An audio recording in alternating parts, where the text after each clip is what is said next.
Welcome to the Atomic Impact Podcast. I'm your host, Jason Osborn. And on this podcast, we interview successful business owners for them to share atomic, impactful lessons that they've learned throughout the course of their business and share them with us that we can all learn together. As always, this show is sponsored by the LinkedIn Reverse Podcast Method, the new way established businesses are creating a reliable acquisition channel of conversations with their ideal prospects.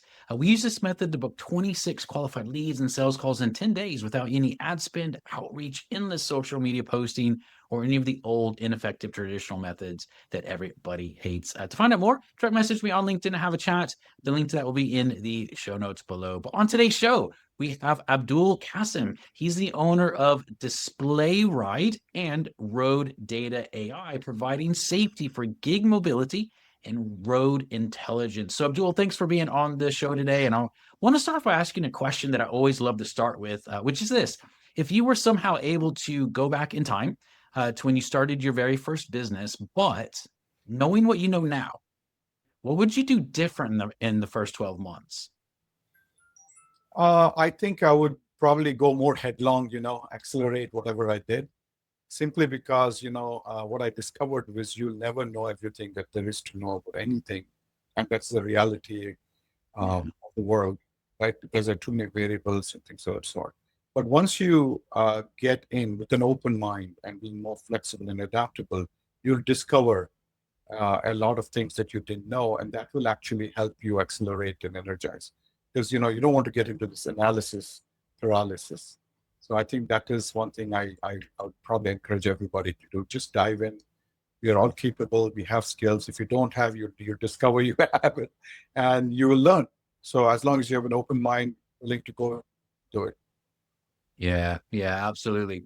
Is there something that you've learned along the way that's helped you become more flexible, have more mobility in your business so that you're not as rigid as when you started off? Uh, yeah, I think perspective, right? So that's important, and I feel that as you get more experience, you discover, uh, looking from the outside in is quite different than being in it.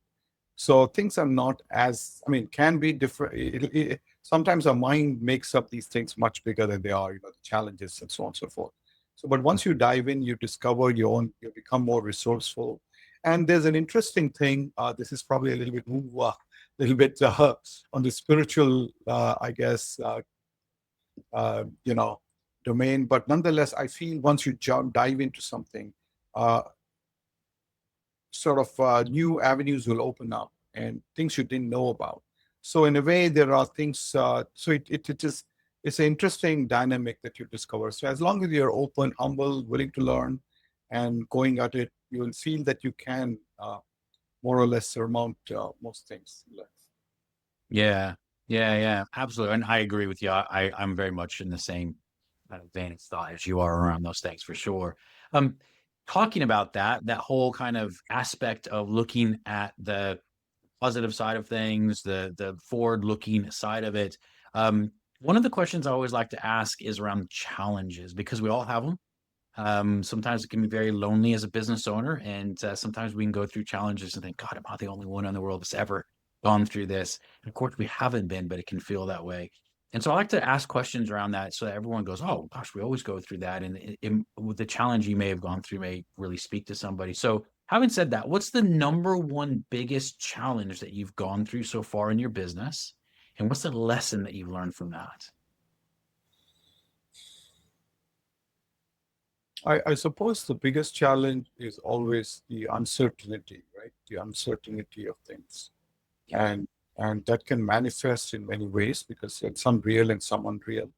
Um, but I think it is fundamentally comes down again to your way of looking at things, and I think that is what has changed, right? You face a lot of uncertainty, you get scared, you don't know what's going to happen, you face all these walls. I mean, there are challenges on literally every dimension you can do. We are producing pretty sophisticated products, so everything entire from the supply chain to distribution to pricing to market dynamics to just about, you face challenges in literally every aspect of it.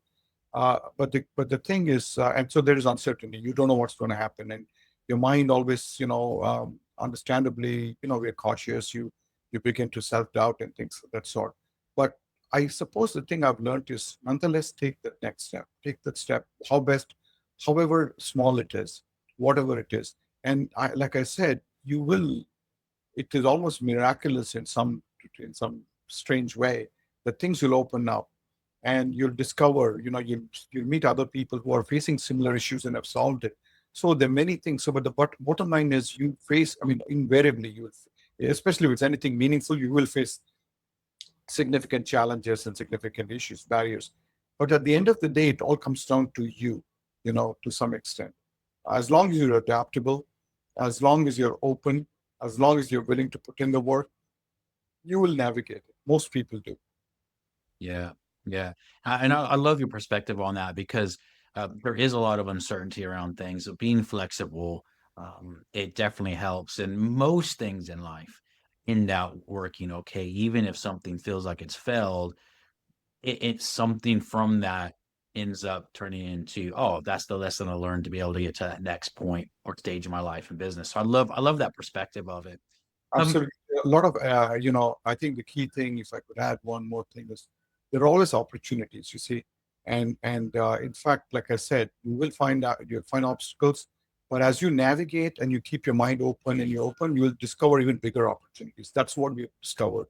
And that's what we did, in fact, in the current business that I run as well. So where, just to contextualize, right, we provide this camera, like a system to monitor, right, um, what we call the gig workers, right, when they drive and so on and so forth. But then as a as part of that, we also collect a lot of data on the road, you know, and that has suddenly become, is an extraordinary opportunity in itself. It's multiplied our business by like 100-fold, literally, because it's us being able to understand the value of that, right? As so you see, so there are always opportunities as long as you're yeah. mind creative, and yeah, I think you'll discover. I mean, you can this anybody can just go and look at most of the great things in history. Almost all innovations and creativity have come through like people stumbling, and it's not like they sat there and thought about it. It's just diving into it and then navigating and then getting stuck and then realizing, wow, we can do it this way, or there's another opportunity here. That's how most things have come to be. Yeah, yeah, and it's a great approach to have in life and in business because it is that flexibility, and oftentimes the hidden gems come out of some of the biggest challenges because it forces us to look at something in ways we hadn't done before. So I love that. I love that. Well, what's one of the you kind of mentioned some of this already, but what's one of the biggest shifts that you're seeing in your industry right now? Biggest shifts, did you say? I'm sorry. Okay. Yeah, shifts. Yeah. Well, obviously, the one thing which is prepondering everywhere is AI, right? So AI is sort of integrating into literally every domain that you operate in. So what that has made is it has made us extremely agile, and I think there is at the moment, at least for the next while, there will be anybody who leverages that who definitely get a massive advantage as opposed to not using it. Of course, after a certain time, everybody uses it and it becomes the table stakes, right? So for now, that is a definite shift. I mean, it is so fundamental. Literally, I can do about 5 times as much as I do what we do with leveraging AI. We are using AI in every conceivable way you can think of. Yeah, that's awesome, man. That's awesome. Well, looking over the next 2 to 3 years of your business, what are your goals? What would you like to achieve? Well, so one of the things is we are trying to literally, well, I mean, in our business when we started, we were trying to leverage technology and making it valuable to the small guys. We are our mostly our focus has been around rideshare drivers, and delivery drivers, the medical transport, things of that sort. People who don't have much access to technology, but are faced with, they are cash constrained, they're faced with enormous issues, all those kind of things. So we thought we could use technology to make their lives better. That's what we strive to do. So we have deployed all across the United States. We want our over the next 2 years, I want to scale it, so we can reach many, many people. And also we are trying to, one other thing where we are really focused on is this area called physical AI, where basically AI currently, obviously you're all familiar with the models and so on and so forth, and it gives you great answers and stuff. But one area where AI is terribly handicapped is in the physical domain, that is in the real world, right? Or real world kind of activities. For example, I'm sorry, my cat is sort of trying to intrude in our podcast here. Okay. I apologize. But anyway, the thing is, so, for example, let me give an example to illustrate it, right? Even in the context of, for example, let's say you give me instructions on how to tie your shoelaces, for example, or how to drive a car. I mean, any kid with a 1 week training and can know how to drive a car and navigate, and so on and so forth. Or a kid, he sees it twice or thrice, he'll know how to tie shoelace. But to explain it in words is extremely difficult. And that is one of the big barriers currently for AI. AI cannot explain this, kind of understand these things. It becomes extremely, I mean, you explain to me how you tie a shoelace, right? Yeah. It becomes very Yeah. complex, very simple task. So that kind of highlights the limitations of AI today. So the only way AI should be able to learn is this thing called world models, where you're really trying to model the real world, the physical world. Like, you show how the person actually ties the shoelace and the AI learns and stuff like that. So that is a big area. And so we are focused on, like I said, as part of our current product, we are capturing a lot of imagery on the roads as people drive and so on, because we have cameras as part of our solution. And the information on the road is extremely valuable, so we can, one of the things, of course, you must have heard of autonomous vehicles and stuff like that, right? Yeah. I think in UK, for example. So, but they also have to learn. They don't know.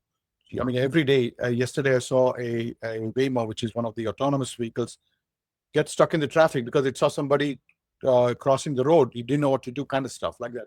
So, but for a human being, it's a trivial thing, right? So those kind of things that require us to need enormous amount of data to learn that. So we are trying to make that data available, not just for the autonomous vehicles, but anything from crime, from stolen vehicles to insurance fraud to figuring out where the traffic patterns is from road design, things like that. So the opportunities are endless, and so we're trying to establish ourselves in that.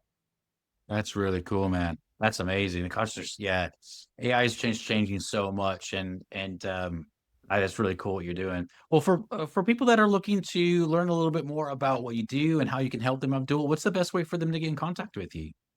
Well, I mean, if it's like if they need some advice or whatever, I'd be more than happy to help. You can just reach me. The best thing is to reach me on my personal email. It's Kasim, Kasim, at alum.mit.edu. That's my email for life. So Amazing, amazing. Well, I definitely recommend everyone to reach out to Abdul if you feel like he can help you, or you're just curious more about what he's doing and see how it could apply to your business or what you're doing with the gig mobility and road intelligence side of things as well. So, Abdul, thanks so much for being on the show today. I really do appreciate you taking out the time to be on the show.